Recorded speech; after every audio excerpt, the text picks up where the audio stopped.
বিরহে দিল পুড়ে ছারখার যে আমার ইয়া রাসূলুল্লাহ, বিরহে দিল পুড়ে ছারখার যে আমার ইয়া রাসূলুল্লাহ, আমার কেউ নেই তুমি ছাড়া সাহারা ইয়া রাসূলুল্লাহ।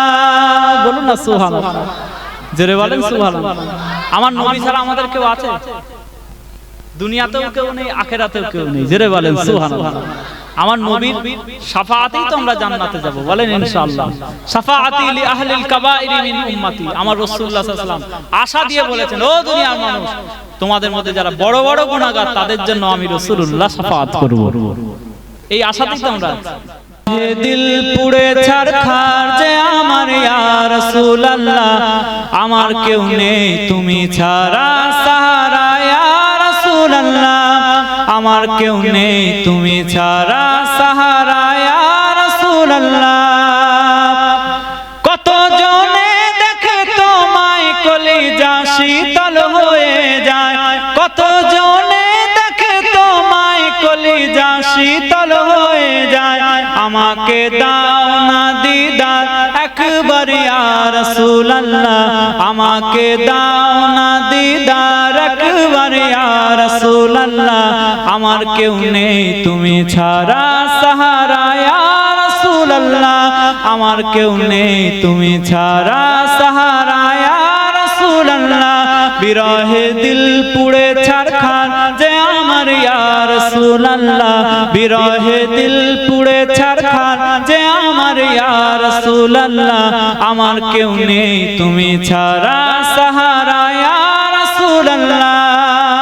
শুধু একবার দেখিতে চাই জীবনে আর যে চাওয়া নাই, শুধু একবার দেখিতে চাই জীবনে আর যে চাওয়া নাই, তুমি এই অসহায়েরই সহায় ইয়া রাসূলুল্লাহ, তুমি এই অসহায়েরই সহায় ইয়া রাসূলুল্লাহ, আমার কেউ নেই তুমি ছাড়া সাহারা ইয়া রাসূলুল্লাহ, আমার কেউ নেই তুমি ছাড়া সাহারা ইয়া রাসূলুল্লাহ। বিরহে দিল বেকার জান গোলামের জং ধরা এ প্রাণ, বিরহে দিল বেকার জান গোলামের জং ধরা এ প্রাণ, ওয়ারাফা'না লাকা যিকরাক ওয়ারাফা'না লাকা যিকরাক, তব শান ইয়া রাসূলুল্লাহ, ওয়ারাফা'না লাকা যিকরাক, তব শান ইয়া রাসূলুল্লাহ, আমার কেউ নেই তুমি ছাড়া সাহারা ইয়া রাসূলুল্লাহ, আমার কেউ নেই তুমি ছাড়া সাহারা ইয়া রাসূলুল্লাহ। বিরহে দিল পুড়ে ছারখার যে আমার ইয়া রাসূলুল্লাহ, বিরহে দিল পুড়ে ছারখার যে আমার ইয়া রাসূলুল্লাহ, আমার কেউ নেই তুমি ছাড়া সাহারা ইয়া রাসূলুল্লাহ, আমার কেউ নেই তুমি ছাড়া সাহারা ইয়া রাসূলুল্লাহ। দোস্তরা নওজওয়ানেরা, এ নবীর উম্মত উম্মতিরা, আমার নবী পাক জানিয়ে দিয়েছেন, ও দুনিয়ার মুসলমান, তোমরা যখন বাচ্চা ছেলে ভূমিষ্ঠ হবে, বাচ্চা ছেলেদেরকে প্রথম যে কথাটা শেখাবে ওটা যেন লা ইলাহা ইল্লাল্লাহ হয়ে যায়। ওয়ালাকিনুহুম ইনদাল মাউতি লা ইলাহা ইল্লাল্লাহ। এবং তোমাদের বাড়িতে, তোমাদের পাড়া প্রতিবেশীতে যদি কোনো মানুষ ইন্তেকাল করে যায়, ইন্তেকালের সম্মুখীন হয়ে যায়, মৃত্যুর বিছানায় শায়িত থাকে, জাকামদানি আরম্ভ হয়ে যায়, তোমরা দেখে বুঝতে পারো কিছুক্ষণের মধ্যে ইন্তেকাল করে যাবে। আমার রাসূলুল্লাহ বলেছেন, এই সমস্ত অসুস্থ ব্যক্তিদের সামনে তোমরা যেটা করবে, মা বাবা বলে হাই হতাশ করবে না, তোমরা বাবারে মারে বলে চিল্লে উঠবে না, তোমরা কান্নাকাটি করবে না, চলে গেল চলে গেল মরে গেল কি হয়ে গেল বলে কাঁদবে না।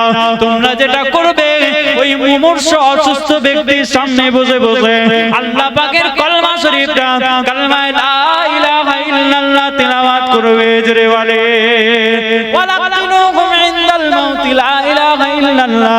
তোমাদের বাড়ির ওই মৃত্যু সজ্জায় শায়িত ব্যক্তির সামনে তোমরা কলমা শরীফটা তালকিন করতে থাকবে, তালকিন করতে থাকবে। তোমাদের শুনে শুনে শুনে শুনে যদি ওই বান্দাটার মনে হয় আহারে একবার কলমা পড়ে নি, আহারে একবার কলমা পড়ে নি, আমার রাসূলুল্লাহ জানিয়ে দিচ্ছে জীবনে যে ব্যক্তিটার প্রথম কথা কলমা দিয়ে শুরু হবে আর শেষ কথাটা জীবনে যদি কলমা দিয়ে শেষ হয়ে যায়, সুম্মা আসা আলফা সানাতির মা সুইলা আন যামবি ওয়াহিদা। আমার নবী পাক বলছেন আল্লাহ পাক রব্বুল আলামিন তাকে যদি দুনিয়া জমিনে 1000 বছর যদি আল্লাহ হায়াত দিয়ে দেন, কাল কিয়ামতের ময়দানে তাকে আল্লাহ পাক কোনো গুনাহ সম্পর্কে জিজ্ঞাসা করবে না। জোরে বলে। জীবনের ফার্স্ট কথাটা কলমা, শেষ কথাটা কলমা শরীফ। প্রথম আর শেষ যদি কলমা থাকে, আমার নবী পাক বলছেন যার শেষ ভালো তো সব ভালো, আমরা জানি। আমার রাসূলুল্লাহ বলছেন এই মিডলের মাঝখানে যদি 1000 বছরও সে বেঁচে থাকে, 1000 বছরেরও কোনো গুনাহ আল্লাহ পাক কিয়ামতের ময়দানে জিজ্ঞাসাই করবে না। আরেকবার জোরে বলেন সুবহানাল্লাহ। তাহলে আজকে জলসার মজলিস থেকে একটা আমল নিয়ে যান, সকাল সন্ধ্যা 100 বার করে কলমা শরীফের জিকির করবেন, আর বাড়ির বাচ্চাগুলোকে কলমা শেখাবেন। কি শেখাবেন? জোরে বলে। ভারী ভারী আমল দিলে তো আমরা কেউ করি না, এক কান দিয়ে ঢোকে আর এক কান দিয়ে বেরিয়ে যায়। ওই জন্য একটু হালকা আমল দিলাম, ডোজটা একটু হালকা দিলাম, মানে সেই হোমিওপ্যাথি টাইপ। হোমিওপ্যাথি ওষুধ খাচ্ছি, কাজ হবে না না হবে কিছু বলা যাচ্ছে না, কথা বুঝতে পারছেন? হোমিওপ্যাথি ওষুধ আমাদের ওয়াজ হয়ে গেছে, হোমিওপ্যাথি ওষুধ। হুজুর ওয়াজ করছে ঠিক আছে, কিন্তু আমাদের ব্রেনে ঢুকবে না ঢুকবে না, আমরা আমল করবো না করবো না, তার কোনো ঠিক নেই। 2 ফোঁটা গালে ফেলে দিলাম, 2-4টে দানা গালে ফেলে দিলাম, আদৌ সর্দিটা কমবে, জ্বরটা কমবে কি কোনো গ্যারান্টি পাওয়া যাচ্ছে না। সবকিছু বিশ্বাসের উপর। যারা হোমিওপ্যাথি খেয়ে প্র্যাকটিস, তাদেরকে জিজ্ঞাসা করবেন, তারা বলবে আমাদের খুব কাজ হয়। তার মানে বিশ্বাসে মিলাই বস্তু, তর্কে বহুদূর। বিশ্বাসে মিলাই বস্তু, তর্কে বহুদূর। তাহলে সত্যি সত্যি কাজ হয়, কিন্তু বিশ্বাসের ব্যাপার। আপনি যদি উড়িয়ে দেন তাহলে সমস্যা আছে। সুতরাং একটা আমল নিয়ে যান, বাচ্চা ছেলেদেরকে কলমা শেখাবেন, সবাই কলমা শরীফের তেলাওয়াত করবেন, বুঝলে? কলমাকে ইজ্জত করেন, দরুদ শরীফকে ইজ্জত করেন। এই দরুদ শরীফ, কলমা শরীফ আপনার জন্য নাজাতের ওসিলা হয়ে যাবে, বলেন না সুবহানাল্লাহ। ভাই আমার দোস্তরা, নওজওয়ানেরা, এ নবীর উম্মত উম্মতিরা, কাল কিয়ামতের ময়দানে আমার আল্লাহ পাক রব্বুল আলামিন যে কিয়ামতের ময়দানে সর্বশেষ যে ব্যক্তিটাকে আমার আল্লাহ পাক নাজাত দিয়ে দেবে, ওই ব্যক্তিটাকে আমার আল্লাহ পাক ডাক দেবে, ওই আমার বান্দারে শোন শোন, তোর সাথে আমার জরুরি কথা রয়েছে। আজকে আমার দরবারে চলে আয়, তোর সামনে আমি আল্লাহ পাক দুনিয়া জমিনে যত আমলনামা ছিল সমস্ত আমলনামাটা তোর সামনে খুলে দিলাম। তোর নিজে যা কিছু আমল করলি এই আমলের খাতাটা তোর সামনে খুলে দিলাম। নিজে নিজে নিজে নিজে একবার নিজের চোখ দিয়ে পড়ে পড়ে দেখে নে, তোর ঘাড়ের মধ্যে আমি যে 2টো ফেরেশতা দিয়েছিলাম, এই ফেরেশতারা সব কিছু ঠিক লিখেছে নাকি কিছু ভুল লিখেছে। তুই দুনিয়াতে করিসনি এমন আমল আমার ফেরেশতারা লিখে দিয়েছে কিনা একবার দেখে দেখে পড়ে পড়ে মিলিয়ে নে। সেই বান্দাটার সামনে আমলনামার দপ্তরটা খুলে দেওয়া হবে, আমলনামার খাতাটা খুলে দেওয়া হবে। ওই বান্দাটা আমলনামার খাতাটা পড়তে আরম্ভ করে নেবে। প্রথম থেকে পড়তে পড়তে পড়তে পড়তে সময়ের পর সময়, ঘন্টার পর ঘন্টা বার হয়ে যাবে, আমলনামাটা পড়তে আরম্ভ করবে। হে নবীর উম্মত উম্মতিরা, কিতাবের মধ্যে এসেছে ওই আমলনামার খাতাটা এত লম্বা হবে, মানুষের চোখের দৃষ্টি যত দূর যায়, একটা একটা পাতা, একটা একটা পৃষ্ঠা তত দূর পর্যন্ত লম্বা হবে। ওই মানুষটা পড়ে পড়ে পড়ে পড়ে আমলনামার খাতাটা পড়ে শেষ করে ফেলবে। শেষ হয়ে যাওয়ার পরে ওই মানুষটা জাহান্নামের দিকে দৌড়তে আরম্ভ করবে।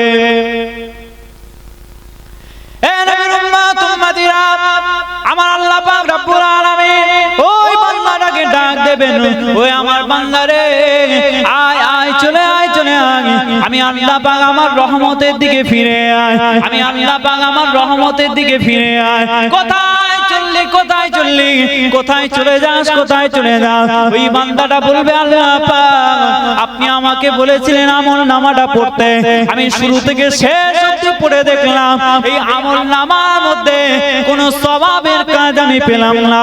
গোটা আমল নামা গোনা গোনা গোনা গোনা গোনায় ভরপুর হয়ে রয়েছে। আমি আপনার বান্দা, আমি মনে মনে ভাবলাম গোটা খাতাটা যদি গোনায় ভরে যায় তাহলে নিশ্চয় আল্লাহ পাক আমার জন্য জাহান্নামটাকে ফয়সালা করে দেবে। ওই জন্য আমি জাহান্নামের দিকে দৌড়তে আরম্ভ করলাম। আল্লাহ পাক রব্বুল আলামিন বলবেন ও আমার বান্দা রে, আয় আয় আয় আয়, চলে আয় চলে আয়, আমি আল্লাহ আমার রহমতের দিকে ফিরে আয়। আমি আল্লাহ পাক আমার কাছে তোর জন্য এক টুকরো কাগজ রয়েছে, কাগজ রয়েছে। এই এক টুকরো কাগজের মধ্যে কি লেখা আছে একটু পড়ে নে। ওই বান্দাটা কাগজের দিকে তাকিয়ে থাকবে, তাকিয়ে থাকার সঙ্গে সঙ্গে ওই বান্দাটা দেখতে পাবে ওই কাগজের মধ্যে লেখা থাকবে আশহাদু আল্লা ইলাহা ইল্লাল্লাহু ওয়া আশহাদু আন্না মুহাম্মাদান আবদুহু ওয়া রাসূলুহু। আমার আল্লাহ পাক বলবেন ওই আমার বান্দারে, আমি তো সেই আল্লাহ যে আল্লাহ দুনিয়া জমিনে বাপের দিলের মধ্যে ছেলের জন্য এত প্রেম দিয়েছিলাম, এত ভালোবাসা দিয়েছিলাম, এত দয়া মায়া দিয়েছিলাম। আমি তো সেই আল্লাহ যে আল্লাহ দুনিয়ার কোটি কোটি মায়ের অন্তরের মধ্যে এত প্রেম দিয়েছিলাম, এত ভালোবাসা দিয়েছিলাম, এত দয়া দিয়েছিলাম। তাহলে আমি আল্লাহ পাক যদি মায়ের দিলের মধ্যে এত প্রেম দিতে পারি, মায়ের দিলের মধ্যে আমি আল্লাহ যদি এত ভালোবাসা দিতে পারি, এত দয়া দিতে পারি, তাহলে আমি আল্লাহ আমার রহমতের দরিয়ায় কত দয়া, কত মায়া, কত রহমত রয়েছে তুই কি তা জানিস না? ওরে আমার বান্দারে, জীবনে একবার অন্তর থেকে দিল থেকে কালেমায়ে শাহাদাতটা পড়ার কারণে আজ কিয়ামতের ময়দানে তোর আমল নামার গুনাহগুলোকে maaf করে দিয়ে আমি আল্লাহ পাক তোকে জান্নাত নসিব করে দিয়ে দিলাম। আরেকটু জোরে বলা যাবে না সুবহানাল্লাহ? আরেকটু অন্তর দিয়ে বলা যাবে না সুবহানাল্লাহ? তাহলে কলমা পড়লে খুব অন্তর থেকে পড়বে। একটা কলমা যদি কবুল হয়ে যায়, কটা কলমা? সারা জীবনে যত কলমা পড়েছে এই কলমাগুলোর মধ্যে একটা কলমা যদি ঠিক অন্তরের গহীন থেকে মুহাব্বতের সাথে, বিশ্বাসের সাথে ইকরার বিল লিসান হয়ে যায়, জবান থেকে বেরিয়ে যায়, ওই কলমা আল্লাহ পাক কবুল করে নিয়ে আল্লাহ পাক চাইলে আল্লাহ পাকের উপর সমস্ত শক্তি আল্লাহ পাকের কাছে। আন্নাল কুওয়াতা লিল্লাহি জামিআ, সমস্ত শক্তির মালিক আল্লাহ। আল্লাহ পাক আপনার আমার জীবনের গুনাহকে maaf করে দিতে পারেন না? পারেন না? একটা কলমা রসিলা। আহারে কত কষ্ট করে আজকে মানুষ এই কলমা শিখলো। এই কলমা যখন প্রথম প্রচার করা হচ্ছিল তখন কি মানুষ মেনে নিয়েছিল না মানেনি? আজকে মুসলমানদের মুখে মুখে কলমা এমনি চলে এলো। আপনার আমার জন্য কলমা পড়া কতটা সহজ, ঠিক বলছি না ভুল বলছি? আপনার আমার উপর কলমা পড়া কতটা সহজ। ইসলামের ইতিহাসে সাহাবীদের কি এতটা সহজ ছিল? আজকে এত মর্যাদা আল্লাহ পাক দিলেন কেন? তাদের ত্যাগের জন্য, তাদের ত্যাগের ওসিলায় আজকে আপনারা এত সহজে দ্বীন ইসলাম পেয়ে গেছেন। বাপ দাদা সূত্রে বংশ পরম্পরায় মাথায় টুপি পেয়ে গেলেন, কি খুশি। বংশ পরম্পরায় জুব্বা পেয়ে গেলেন, কি খুশি। যদি অন্যান্য দল থেকে আসতে হতো তখন কি ব্যাপারটা সহজ ছিল না কঠিন ছিল? আল্লাহ পাক তাকদীরকে বড় করেছেন। কত সাহাবীদের ত্যাগের পরে আজকে আপনি সিম্পলি, কত সুন্দরভাবে নরমালি আপনি কলমা পড়ে ফেলছেন। বলছি আর আপনি পড়ে ফেলছেন। ভাই মাদুসরা নওজওয়ানেরা, হে নবীর উম্মত উম্মতিরা, আমার নবী পাক যখন কলমা প্রচার করলেন মক্কার গলিতে গলিতে, পাড়ায় পাড়ায়, নগরে নগরে, শহরে টাউনে, গ্রামে গঞ্জে ঘুরে ঘুরে আমার রাসূলুল্লাহ কলমা শরীফের প্রচার করলেন। কুলু লা ইলাহা ইল্লাল্লাহ তুফলিহু। ও দুনিয়ার মানুষ, তোমরা একবার অন্তর থেকে কলমা শরীফটা পড়ে নাও, তোমরা সফল কাম হয়ে যাবে, তোমরা কৃতকার্য হয়ে যাবে। আমার রাসূলুল্লাহর কথা কেউ মানছে না। উতবা বলে মানবো না, সাইবা বলে মানবো না, শিবা বলে মানবো না, আবু লাহাব বলে মানবো না, আবু জেহেল বলে মানবো না, কেউ মানতে চাইছে না। আমার রাসূলুল্লাহ মনটা বড় খারাপ, ঘরের মধ্যে বসে রয়েছেন। আমার আল্লাহ পাক জিবরাইল আমিন ফেরেশতাকে পাঠালেন, ও আমার হাবিব কি হয়েছে, মনটা কেন খারাপ? ও রব্বি আল্লাহ পাক, পাড়ার মানুষ, এলাকার মানুষ তারা আমাকে আল্লাহ আমিন বলে, অথচ আমার কথাটা তারা বিশ্বাস করতে চাইছে না। এখনো পর্যন্ত কেউ আমার দাওয়াতকে কবুল করলো না, এই জন্য মনটা বড় খারাপ। আমার আল্লাহ পাক জিবরাইল আমিন ফেরেশতাকে দিয়ে জানিয়ে দিলেন, ও আমার হাবিব মনটা খারাপ করার দরকার নেই, মনটা খারাপ করার দরকার নেই। তুমি তোমার আমলটা কাজটা করে যাও, তুমি তোমার দাওয়াতি কাজটা চালিয়ে যাও, মনটা খারাপ করার দরকার নেই। ও আমার হাবিব তুমি কি এতে খুশি নয়? তুমি কি এতে খুশি নয় যে তুমি আমি আল্লাহ আমাকে আল্লাহ বলে মেনে নিয়েছো, আর আমি আল্লাহ পাক তোমাকে আমার হাবিবুল্লাহ মুহাম্মাদুর রাসূল বলে মেনে নিয়েছি। জোরে বলে মন খারাপ করছেন কেন? আল্লাহ পাক মন খারাপ করছেন কেন? হাবিব আপনি আপনার দাওয়াতি কাজ চালিয়ে যান, বাকি ব্যবস্থা তো আমি আল্লাহ করব। জোরে বলেন সুবহানাল্লাহ। এত সহজ ছিল না, আপনি আমি যত সহজে দ্বীন ইসলাম পেয়ে গেছি।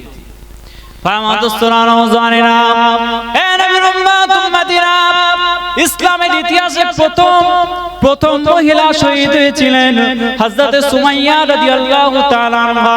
ইসলামের ইতিহাসে সর্বপ্রথম তিনি শহীদ হয়েছিলেন মহিলাদের মধ্যে। আমার রাসূলুল্লাহর নামটা মুখে নিয়েছিলেন, কলমা শরীফটা মুখে পড়েছিলেন।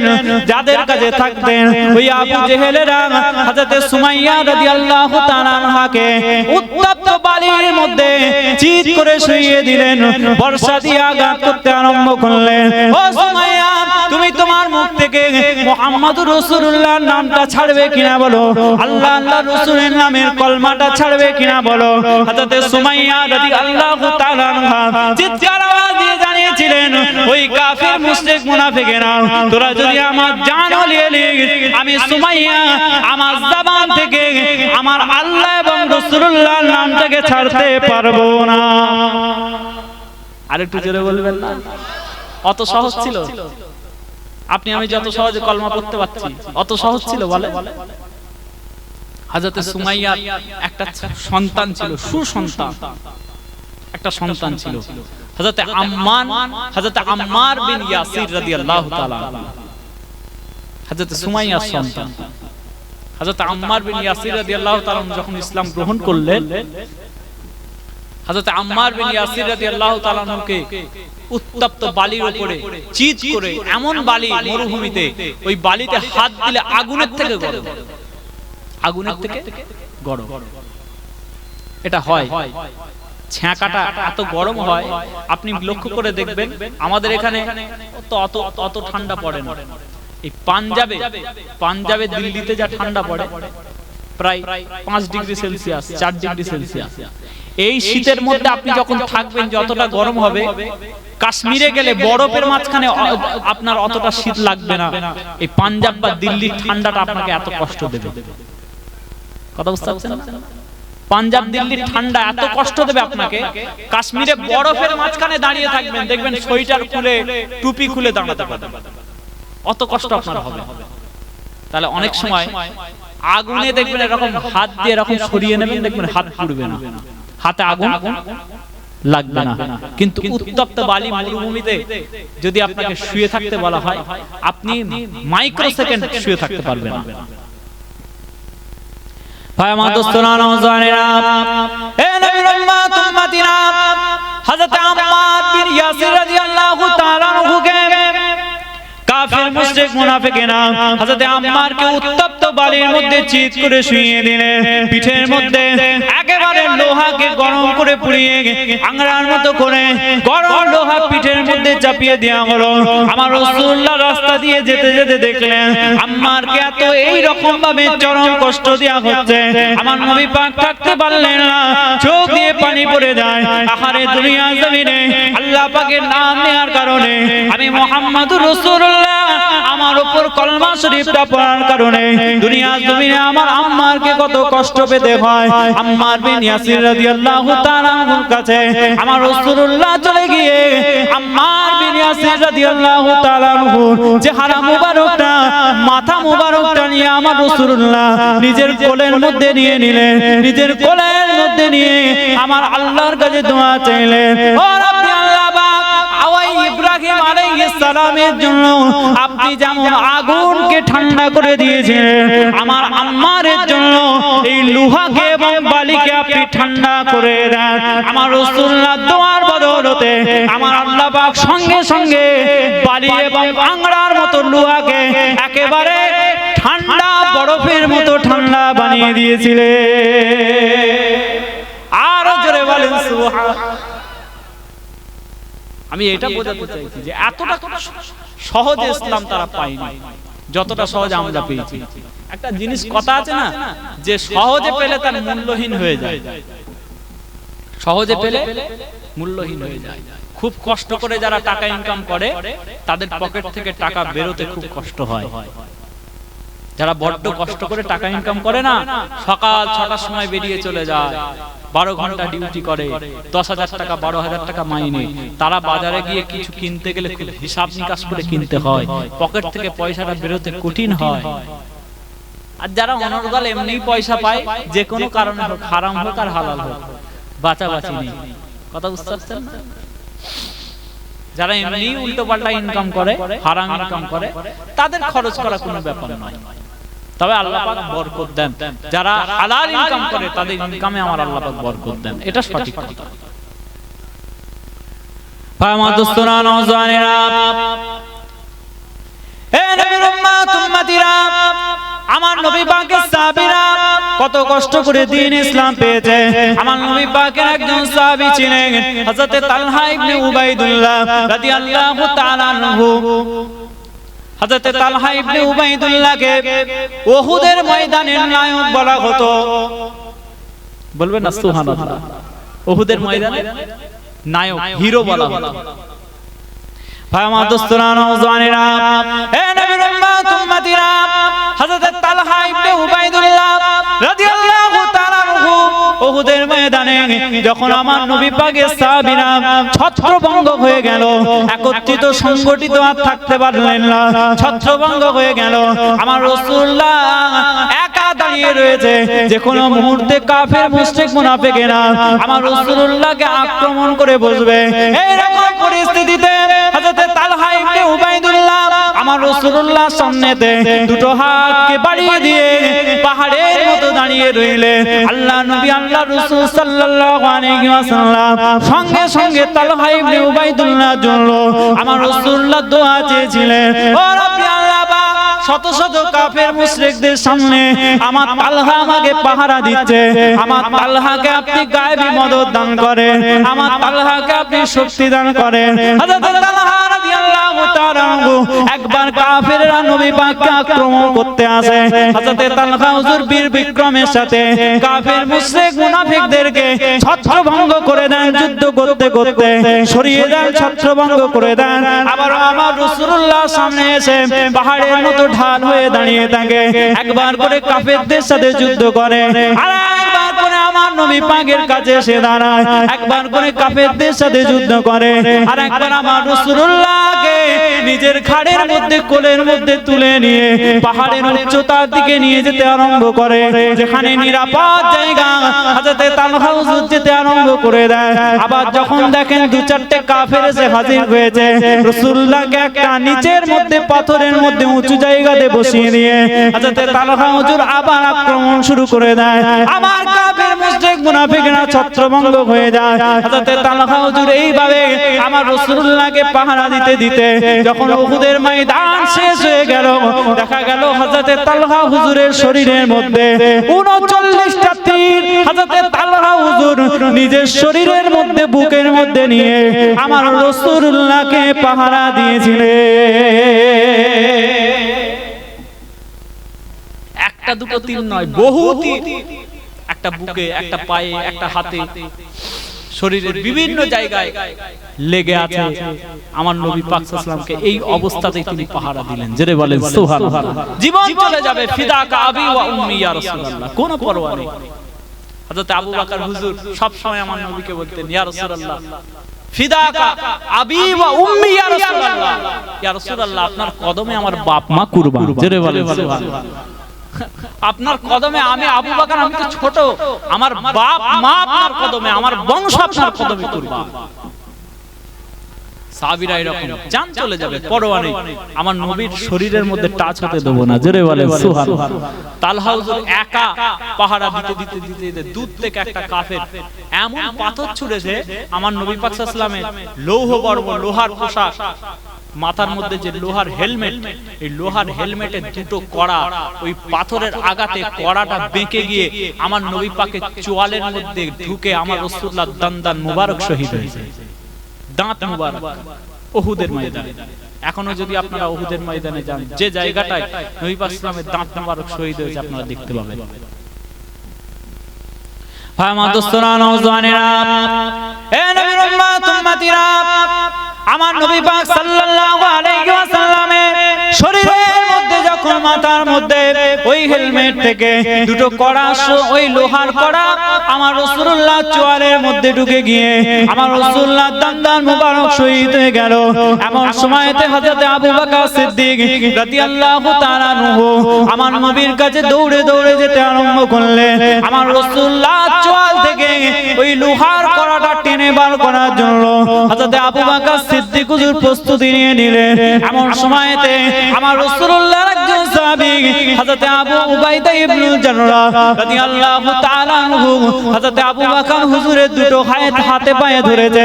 ও ভাই আবু বকর, আমি আবু উবাইদা ইবনে জাররাহ, আমাকে একটু সুযোগ দিয়ে দেন, আমি আমার দাঁত দিয়ে আমার নবীর চেহারা থেকে কড়াটা বার করে দেব।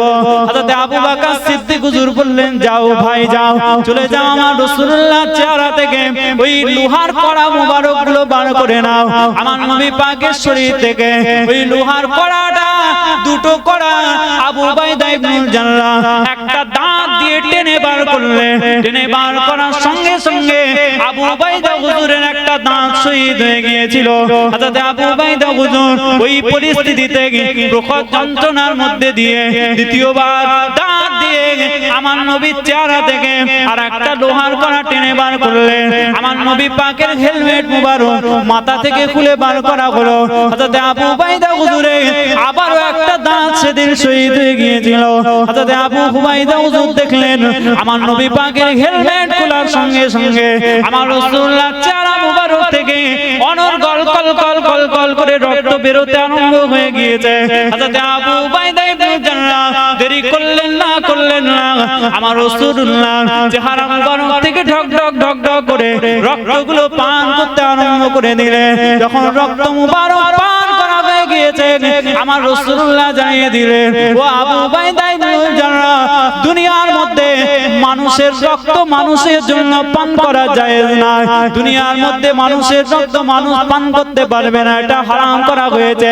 কিন্তু আবু উবাইদা ইবনে জাররাহ, তুমি যখন, আমি রাসূলুল্লাহ, আমার রক্ত যখন তুমি পান করেছো, আমি রাসূলুল্লাহ জানিয়ে দিলাম, তোমার রক্তের সঙ্গে আমি রাসূলুল্লাহ, আমার রক্ত যখন মিশে গিয়েছে, আমি রাসূলুল্লাহ জানিয়ে দিলাম, আল্লাহ পাক তোমার শরীরের জন্য জাহান্নামের আগুনকে হারাম বানিয়ে দিয়েছে। আর জোরে বলেন সুবহানাল্লাহ। হযরত আবু উবাইদা হুজুরের স্বপ্ন পূরণ হয়ে গেল, বলুন না সুবহানাল্লাহ। ঠিক এই টাইমেতে গোটা মদিনা শরীফে খবর হয়ে গিয়েছিল যে নবী পাক সাল্লাল্লাহু আলাইহি ওয়াসাল্লাম দুনিয়া থেকে ইন্তেকাল করে গেছে। যখন দান মুবারক শহীদ হয়েছিল, ওই সময়তেই সব জায়গায় একটা আফওয়া খবর ছড়িয়ে পড়েছিল যে আমার নবী পাক সাল্লাল্লাহু আলাইহি ওয়াসাল্লাম নাকি দুনিয়া থেকে বিদায় নিয়ে নিয়েছে।